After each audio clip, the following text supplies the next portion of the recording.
Okay, welcome back. I think if you've been listening to this program for any length of time, you'll understand my particular view on the idea of technology being involved to mass mind control hundreds of millions of people, not just here in this country, but certainly in Europe and elsewhere, with electromagnetic frequencies. We are electrical beings. We're not chemical beings. We are electrical beings. Therefore, there are frequencies and combinations thereof, which essentially are the keys to the kingdom. They, who have the unlimited black budget money, are fully aware of this and have been working on decoding our electronic keys for too many decades to count. I believe they've got it down. They can go overhead with a satellite. They can go down the street with a van.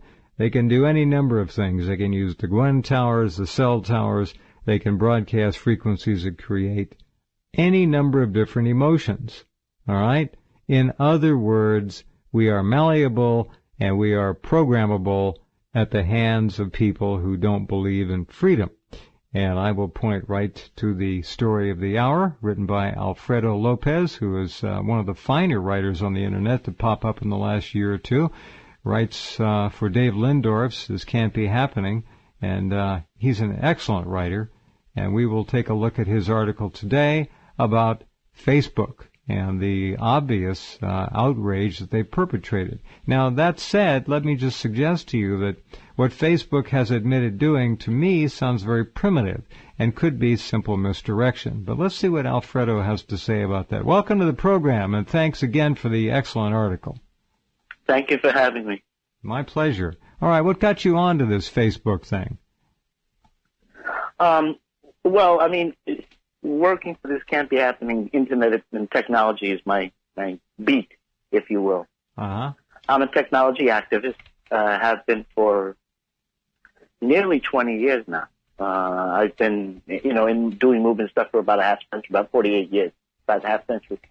But I've spent 20 of the last years working specifically on technology issues, et cetera. So I'm always keeping an eye on these things. Facebook is a monster. It is the single largest repository of information about people's lives in the world today. It's amazing. There's nothing larger. No. And we might say, Alfredo, willingly given to these monsters, willingly by idiots in the tens and hundreds of millions, signing up, putting up their personal innermost thoughts, activities, likes, dislikes, the whole thing. I mean, it's just they must laugh their rear ends off sometimes. Well, see, here's the thing. Yes, here's the thing. The Internet is a human creation. We created this. It's a human creation as an attempt by the people of the world to really communicate. I'm not talking about just communicating in a superficial way or within the limitations of letters or other kinds of forms of communication that we've had heretofore. This is communication where you can really share your life with the rest of the human race. Mm-hmm. And not only share your life, but you can plan, work, do whatever you need to do to improve your life. I mean, we can go to your website, for example, and get all this information or garlic, whatever stuff that is being worked on at a particular time to make our lives somewhat better. And we can also organize, etc. So that's what draws people to Facebook is the possibility of having that kind of communication. Our governments are run by extremely unscrupulous human beings who exploit that. Yeah. And they've exploited it to try to, get information and to control people. And this is one such case. It's clearly an experiment in control. I wonder if they're even to the point where they're experimenting much anymore, and in that they have kind of admitted to this in a rather obvious way. It's not oblique. I mean, they just came out and sort of just said it. We did run a test, and I wonder if this is just, again, a canard to get us to look the other direction. Well, it could be one of several things. It certainly could be a canard. It could also be a softening up. In other words, oh, yeah, agreed. We find out about this, where we become more used to the idea of what they're doing. Or it could be a test and experiment. Remember, this is 2 years old, man. And where have they gone since then? That's right. That's right. I mean, Yeah. 2 years ago they were doing this. You know, what the heck are they doing now? So, I mean, yeah, I think that there's much more to this story. And I think that will start coming out. You know, there's all kinds of interactions. You know, there is grant relationships between the United States Department of Defense and Cornell University, and the particular department, some of the other university departments that the people who worked on this particular project worked on. You know, those kinds of things that are going to be explored. And, you know, this can't be happening. We'll be trying to explore those. You know, one of the hardest lessons for people to learn, Alfredo, is that universities are not necessarily our friend at all. They're grant-driven. They'll do anything for a buck. They work with the government, the military. They work with anybody who will pay them. And that's the problem. People think, university, kind, gentle place for people to go and study and party and have a good time. No, not at all. Here's a little rundown. Now you can read Alfredo's story on the site, and it was covered by a number of different people. And again, this is 2 years old. RT even covered it. Here's what RT had to say. Facebook's experiment on over 500,000 unsuspecting users has taken a new twist with the revelation that a researcher connected to a Department of Defense, DOD-funded program to use the military to quell civil unrest also participated in the study. You connect the dots? I think you can. Social media sites exploded over the weekend after it was revealed that Facebook, no stranger to controversy of late, secretly manipulated posts being seen by nearly 700,000 users in 2012 to order researchers to allow them to study how emotional states are transmitted over the platform. Now, this is the kind of transmission that doesn't include cell towers. This is direct eye, mind, cognitive reading kinds of reactions. But it still gets to the human response, the emotive side of us. Very interesting.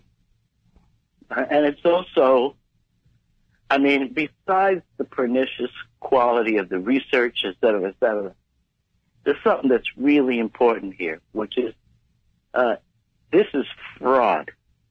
What Facebook essentially did, see, this happened. Facebook did this to what it's called its news feed. Facebook, like most of the other social media providers and major Yahoo and all these other guys, all these media providers have a news feed. You know, they feed news from different sources. Every day for these 1 week, for these 7 days, Facebook staff would remove from its news feed content which carried certain words that were positive. In other words, they were reading what content gives positive. Check this out now. What content reflects positive feelings and which reflects negative feelings. And they did this with buzzwords. Then they removed the positive content and they fed it to half the users. They removed the negative content, they fed it to the other half. Then they watched what the users said in response to the news and on their own Facebook pages. And they gauged that. So, you know, one of the things that this society, what news is supposed to do is provide people with real news. That's an obligation because it's protected constitutionally. Yeah. And Facebook just totally lied about that. Oh, they raped us. And then brazenly says, they say, well, we protected the user. They give every excuse but dealing with the one major question, which was they fraudulently transmitted information. It transmitted fraudulent information in order to provoke these kinds of responses. The other thing when you're saying it looks fairly simple and fairly, how would you say it's sort of primitive. But here's one thing to remember is the evaluation of the responses is in fact extremely complex science. Because what they were doing was they were trying to gauge whether a response actually had a positive or negative tone to it. They were reading the mood and emotions of the poster based on these posts. That's high science. That's complex science. So they were able to do that 2 years ago. Exactly. I've been trying to tell people this whole thing of mass mind manipulation is a science. It's not a guessing game, and that's why this Orwellian experiment they did 2 years ago. Where are they now? The idea of pulling words and inserting words to elicit subconscious responses, which become basically permanent reflexes in a lot of people's minds, is very, very dangerous. Hold on, Alfredo. We'll come right back in just a couple minutes. Hang on there.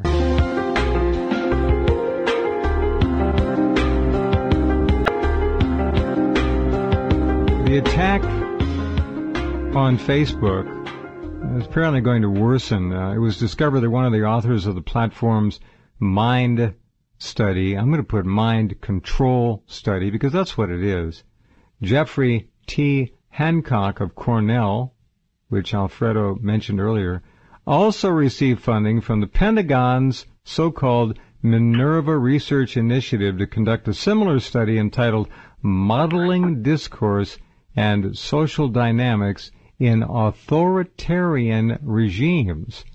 The Pentagon-funded Minerva program provides cash awards to everyone from, quote, single institutions and investigators to large multi-university consortia. All right. Researchers from 32 academic institutions, including 6 non-U.S. universities. This is spreading all over the place. And 4 industry or nonprofit organizations as well. The program will dispense $6 million in 2014, $17 million at least over the next 3 years. Hancock's description page at Cornell says, quote, psychological and interpersonal dynamics of social media, deception, and language as his research and academic interests. Yeah. Pretty clear, folks. Pretty damn clear. And all they've got to do, remember, is go through a news story. Let's just say it's a couple of paragraphs and pull out 3 or 4 key words. Just extract them or insert them. Negative words, positive words. And you will, subliminally, for anyone who reads that story, predispose that person to having a response on demand, as it were, to that particular topic, that story. This is mind control. It's very simple. It's really the most rudimentary way of doing it. Forget the EMF and the ELF and all the rest of it. They can just do it by pulling words and adding words. Yeah, they can. Because of the amount of time people are spending, increasing amount of time, in front of their computers on the Internet, that is a prime place for this kind of manipulation. But you're right. I mean, it's clearly mind control. That's the problem. And they say it. We're influencing the way people feel based on manipulating what they read. There's a cause and effect response, cause and effect thing going on right there. So just imagine these are what very they can dangerous do. People. Oh my God, they're black, dark, ugly, evil people, and they literally can control let's call it the baseline responses to the minds of hundreds of millions of people around the world with this. Facebook is huge. How many what do they have, 1 billion subscribers now? A little more than 1 billion, yeah. Good God. So just think about that. And I'm not involved with Facebook. Where does the news feed appear on the page? Is it a crawl across the top or the bottom, or how does it work? They have, it depends on how you set it, and you can set it in your Facebook page. Mm-hmm. And also, you got to keep this in mind. Facebook now, interspaces, you get Facebook is comprised of a bunch of things people are saying. It's like this really dumb conversation with people throwing comments and nobody, Yeah. And it's this long string of comments associated with people. Facebook intersperses its own content among those things. So every 3 or 4 comments you get from your friends, Facebook friends, there is an official Facebook advertisement, news item, all of this stuff interspersed right there. And on the side, it can be advertising, whatever. They put particular stories about developments going on, particular features. I don't know where the hell they get this information from. I don't know where it comes. I don't know why they're sticking these features in about me. They must know something. Because, you know, what they do, they have a whole department that monitors your Facebook activities and algorithms, computer algorithms, that match them to advertising, to particular kinds of articles to put on and everything. All that stuff is highly organized. And then when you want to put a news feed on, you can put the feed on and it'll appear on the side column of your page. They also put in comments that are from Facebook just under names, so they can insert content that way too? Sure. And so people read those comments, and people want inherently, reflexively, to be with the majority. That's the hive, the herd mentality thing that's being taught now from cradle to grave.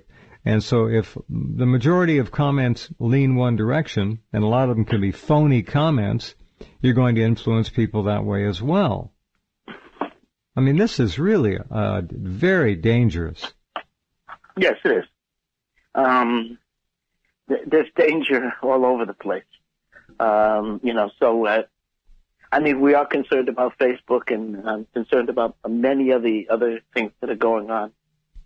On the internet, I've been actually talking to your cousins across the pond, as they call it, in the United Kingdom, in England, all day. Radio and TV that pedophile nation over there. All right. My organization, May First People, sued them. We're among 7 other outfits, internet outfits that are suing them for this kind of surveillance and manipulation. See, here's the thing. These countries, these governments don't operate in their national boundaries. The boundaries, national boundaries, are artificial. They impose them on you and I, but they do not respect them. Rather, they have coalitions of governments operating to conduct surveillance, data collection, and data manipulation. So it's all of a piece. And so, see, what they did with Facebook, they have plenty data and plenty of capability. They can do that with everyone, whether you're on Facebook or not, because they have all of our data. Well, they can run it through CNN. They can run it through any of these so-called major news sources, the MSM. They can corrupt stories. They can twist stories. They can flavor them, characterize them any way they want. And they do it all the time. Right. And the average person thinks he or she, by watching a few talking heads or reading a couple of headlines, is informed. Nothing could be further from the truth. Yeah. Wading your way. Can you imagine being a beginner and wading into the internet to try to figure it out, to get your bearings on the world? And look, I mean, not only can I imagine it, but it's part of what I deal with every day of my life, because that's, right now we have 2,300 people who use our services, members of our organization who use our services. And many of them, almost all these people are activist, community activists, left-wing activists. All of them are. A lot of them don't know nothing about no internet. And I mean, I feel for them. It's a very challenging environment, but it's really, really important right now that we be clear. The internet is out. We invented the internet. It's ours. And as a technology, it can be used. It is often used for extremely important progressive purposes, and it can be used to help unify the world, to get people from different parts of the world talking together, collaborating, and planning together, which is the only way we're going to survive as a human species. National boundaries are contradictory to the human survival in any kind of long range. They just are. Well, we have to take a break, Alfredo. Hold on a minute. You made a point earlier that's very important. And these governments, of course, on a map appear to have boundaries, but they are above all laws, answerable to really no one, and they have no boundaries. You're completely correct. Stand by. We'll be right back. We'll be right back.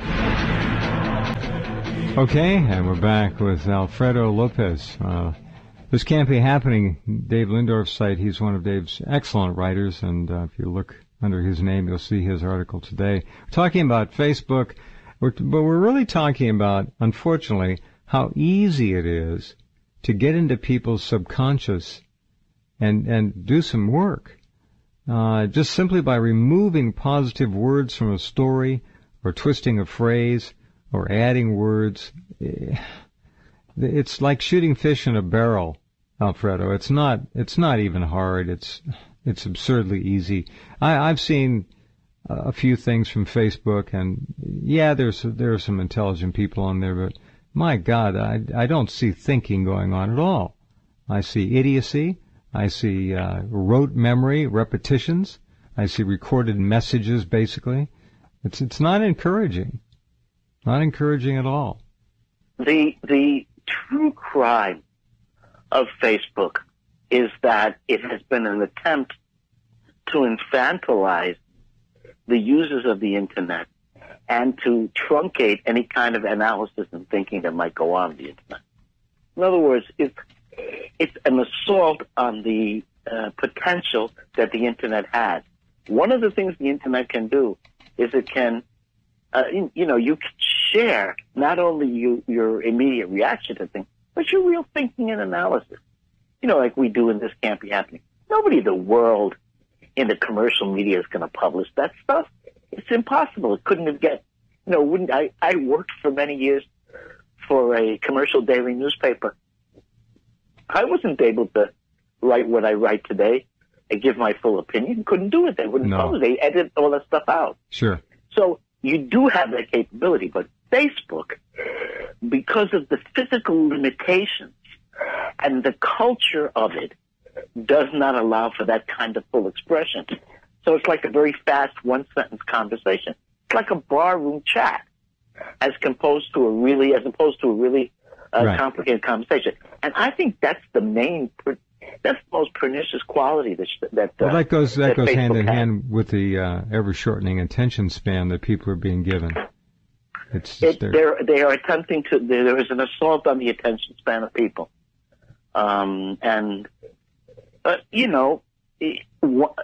I stress we can resist this, and we can fight back, and we have to really, really fight back to preserve. How are we going to do it? How are we going to do it? You know the only way we can do it is pull the damn plug on it. We have to stop with the Facebook. Well, we can stop with the Facebook, but people should not give up on the Internet. The Internet is something that should be constantly used by us. That's correct. That's not what I said. What we need is a credible, legitimate Facebook. But when the Internet, and I'm sure you have, if one does their research and traces the, shall we say, ownership or controlling interest of all the major players on the net, you're going to end up basically at the same general location. The power brokers control it. Google is God right now, and the other players are lesser gods. They're all connected to the tribe. They're all connected to the international banking cartel. Zuckerberg didn't create this on his own. Come on. Do you remember that YouTube video where they allegedly gave Zuckerberg, the CIA did some kind of an award for getting people to pour their guts out to the government? It was hilarious. Hilarious. And there was so much truth to it. It was rather pathetic. Well, I think that you're right. And, I've spent, the last 20 years of my life doing just that. There are a lot of people, a lot of people in this country, in the world, who are engaged in the same kind of organizing, same kind of struggles. Right. Right. You know, you have to put the truth out there. You have to do what you and I are doing. Got to talk it up. I'm constantly talking in front of audiences and constantly trying to organize stuff and to fight back, and even use their laws. As I was telling you, we're doing many kinds of lawsuits against many governments throughout the world. May First People, my organization, is involved in that. We don't expect to win those lawsuits, or even if we win them, the outcome is not going to be, the full thing that we want. No, you're not going to win. You got corrupt courts. Even if you win ethically, morally, you're not going to get the damages you want. No, but it's like making a speech, and it's like dramatizing a situation. It is an organizing attempt, and we're doing that worldwide now. Yeah. Because that's what this British suit we did is about. We're together with 6 other providers from different countries of the world: Korea, Germany, Netherlands, bunch of different providers in coalition, suing the United Kingdom, their version of the NSA, for this kind of surveillance. Despite they're the same programs, These good-for-nothing guys, they don't even bother changing the names of the programs. I mean, they have the same names. Yeah, we have PRISM, we have this, we have that. They're all partners. They don't even hide the nefarious character of their stuff anymore. They have no respect for us as a mass, right in our face. Right in our face. Right in our face.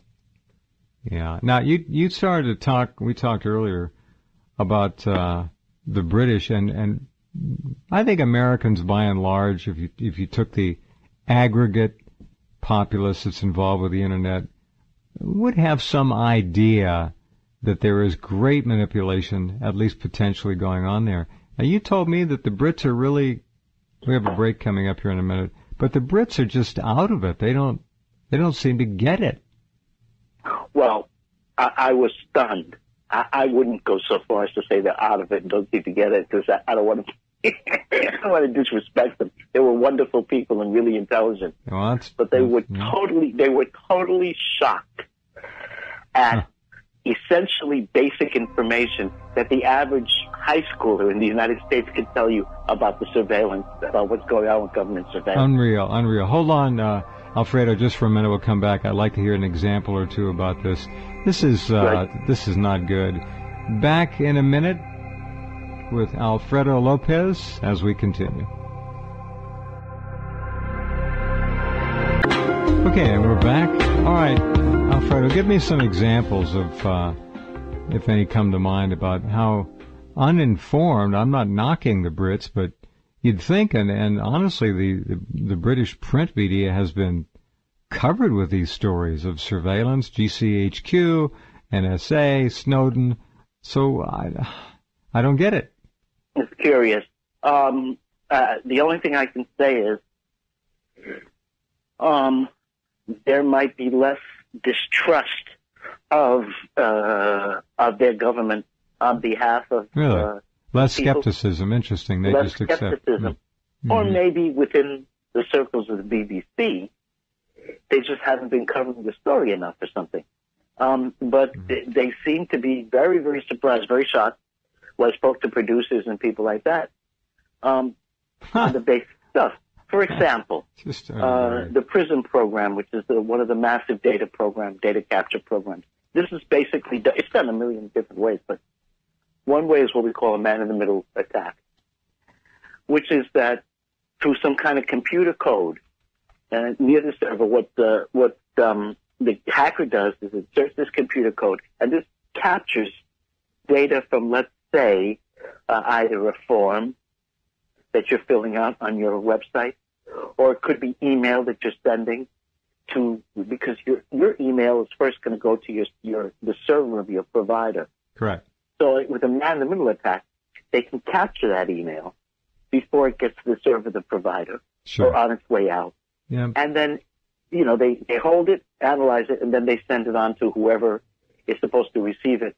Nobody knows the difference. And so, PRISM program does that. It robs server materials, data from servers, etc. Now, this program is an international program. The British have been working with the NSA on this program all along, and nobody seemed to know about the program. Well, it's been around since 2007 officially. Absolutely, absolutely, and it's not even hidden. No. Another thing that was really fascinating was the British role in stealing the Belgacom data. Belgacom, of course, is a major telecom company in Belgium, mm-hmm. and the British government, government communications headquarters is what it's called. Mm-hmm. They programmed things so as to be able to spoof the website that programmers were on in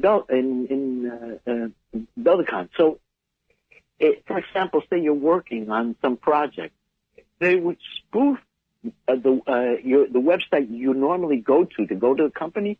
They would actually do a phony website so they could capture your data. And once they have your login data, then they can log into the system and do whatever they want. This wasn't the United States doing this. This was the British doing it on behalf of the United States. They were working with the NSA, but they were taking the lead on it. All Nobody done. knew this. All done with software. All done with software. Sure. Speed of light. And nobody of people I talked to, they were shocked, absolutely shocked. Now, I mean, to be honest, to be perfectly fair, this is not something that every reporter is going to know. Mm-hmm. But I did sense a certain level. I think that shock, however, and that naivete is very short-lived, because this particular lawsuit, which takes on the communications headquarters frontally, has provoked a lot of coverage in the United England. Kingdom. Yeah. Yeah. So you sued GCHQ. That's right. Mm-hmm. Mm-hmm. So, that's who we are suing them, and the outcome is that we want them to destroy the data they have and stop spying. That's the relief that we're seeing. Mm-hmm. So that's going to take, I don't know for how long in the court, but we'll be able to sort of give interviews and do organizing around it. Well, what's your big plus is the process where you'll get coverage during. Yes. Sure. You're not expecting them to actually destroy all the data. No, sir. I'm not expecting them to do anything. Yeah. There's no shortcut here. In order to stop this, we have to take these governments on. That's what we have to do. The funny thing about PRISM, I remember that they actually have a logo they use. I mean, it's right there. And it's desensitizing everybody. Here it is, folks. This is what happens. Just get used to it. It is also said, Alfredo, I don't know if this is true, that all the NSA captures actually are routed through enormous collection facilities in Tel Aviv before they even go to Utah. Well, it could be. I don't know. Because so it's a rumor. I don't know. Because there is immense collaboration with certain countries. Israel certainly is a major collaborator of the United States.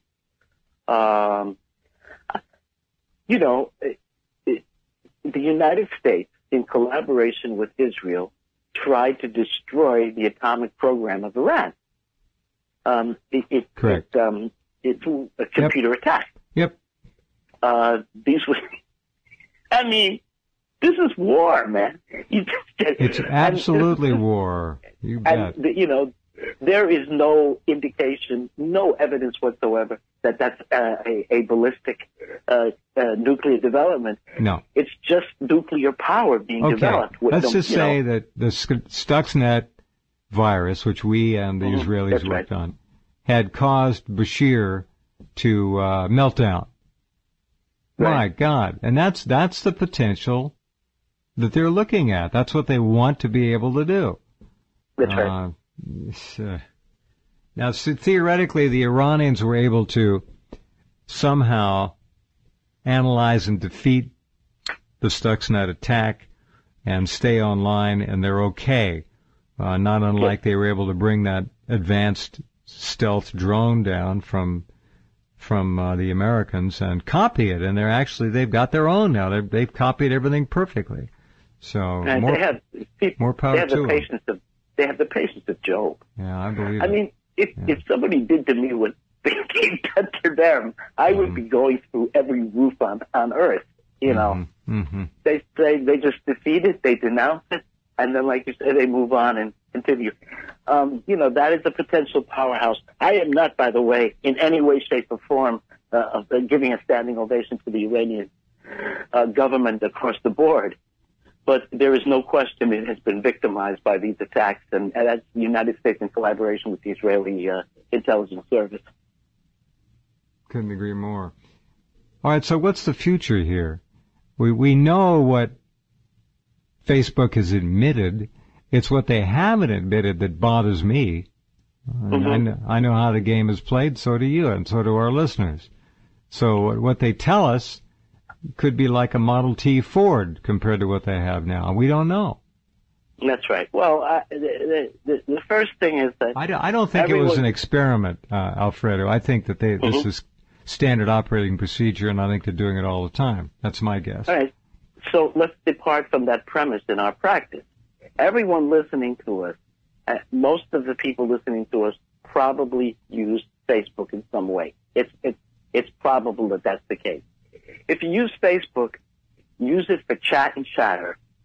Don't use it for anything significant, and guard all personal information on it. Don't start giving out personal information about what you're doing, et cetera, et cetera. All of that can be captured. Or if you do it, be mindful of the fact that the government now has control of it. That's number one in terms of Facebook. And number two is to stay active on these issues. There's a tendency by a lot of progressive people, particularly people who are in alternative lifestyle, alternative cultures, alternative healing people, all these different forces, which are humongous. I mean, numerous, huge numbers in the United States and many other countries throughout the world. Significant communities say, well, the internet is, I use it, but I use it as little as I possibly can. It's useless because of all the spying or whatever else they come up with. It's important to use the internet vigorously. We just have to use it with a little bit more intelligence. We do have to look into the possibility of encryption of our email, using email providers that don't automatically give up your email to the government. If you're using Gmail, they give up all your email to the government. It all goes to the government. It's a Google functionality. Well, there are many other alternative. There are many other alternative email providers. I look at the G as standing. I look at the G as standing for government. It is. So I mean, they're interchangeable, and you have to look at it that way. All of those things that you can do to protect yourself, and to keep communicate as widely, as broadly, as vigorously as you possibly can. We can't let them shut us up because they're vicious and because they want us to shut up. I learned a lesson a long time ago on a picket line, which is when hecklers come and try to shut you down, you shout louder and keep shouting, and it does something to you. It moves your spirit. They need to know that there are just a few of them, and there are billions of us, and that we want our freedom, and we love our privacy, and we love our rights. That's the best general advice that I can possibly give. Well, it's wonderful advice. They're hoping, of course, that we don't know that we learn to accept the regimentation and the outrages that are being perpetrated on us with all these nice names all the time. And once again, when we find out something like what Facebook did, I just have to say, let's take that and extrapolate by the factor of 10. They're probably doing that and much more by now. That'd be my guess. I mean, I think that is entirely possible. They are capable of anything, and they are willing to do everything. They have no boundaries and no morality at all. They're not going to give up their control, and they'll take the whole thing down rather than give up their control and domination. That's also my view. I really believe that's how evil they are. Alfredo, thank you very much for being here and talking about this. It's been great. I appreciate it. Appreciate your writing, too. I always look forward to seeing what I can post here at my site, so keep it up. Hey, it's been great talking to you. I really enjoyed it. Thanks very much for having me. Okay, you be well. Take care. You too. All right. Alfredo Lopez of This Can't Be Happening, Dave Lindorf's wonderful site, and we will be back. Creation as an attempt by the people of the world to really communicate. I'm not talking about just communicating in a superficial way or within the limitations of letters or other kinds of forms of communication that we've had heretofore. This is communication where you can really share your life with the rest of the human race. Mm-hmm. And not only share your life, but you can plan, work, do whatever you need to do to improve your life. I mean, we can go to your website, for example, and get all this information or garlic, whatever stuff that is being worked on at a particular time to make our lives somewhat better. And we can also organize, etc. So that's what draws people. I believe they've got it down. They can go overhead with a satellite. They can go down the street with a van. They can do any number of things. They can use the Gwen towers, the cell towers. They can broadcast frequencies that create any number of different emotions. All right? In other words, we are malleable and we are programmable at the hands of people who don't believe in freedom. And I will point right to the story of the hour, written by Alfredo Lopez, who is one of the finer writers on the Internet to pop up in the last year or two. Writes for Dave Lindorf's This Can't Be Happening, and he's an excellent writer. And we will take a look at his article today about Facebook and the obvious outrage that they perpetrated. Now, that said, let me just suggest to you that what Facebook has admitted doing, to me, sounds very primitive and could be simple misdirection. But let's see what Alfredo has to say about that. Welcome to the program, and thanks again for the excellent article. Thank you for having me. My pleasure. All right, what got you onto this Facebook thing? Well, I mean, working for This Can't Be Happening, Internet and technology is my beat, if you will. Uh-huh. I'm a technology activist, have been for nearly 20 years now. I've been, in doing movement stuff for about a half century, about 48 years, about a half century. But I've spent 20 of the last years working specifically on technology issues, et cetera. So I'm always keeping an eye on these things. Facebook is a monster. It is the single largest repository of information about people's lives in the world today. It's amazing. There's nothing larger. No. And we might say, Alfredo, willingly given to these monsters, willingly by idiots in the tens and hundreds of millions, signing up, putting up their personal innermost thoughts, activities, likes, dislikes, the whole thing. I mean, it's just they must laugh their rear ends off sometimes. Well, see, here's the thing. Yes, here's the thing. The Internet is a human creation. We created this. It's a human.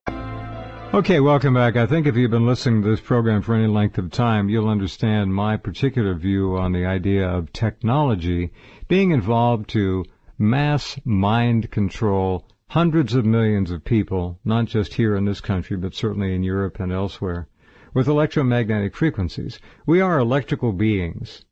We're not chemical beings. We are electrical beings. Therefore, there are frequencies and combinations thereof which essentially are the keys to the kingdom. They, who have the unlimited black budget money, are fully aware of this and have been working on decoding our electronic keys for too many decades to count. I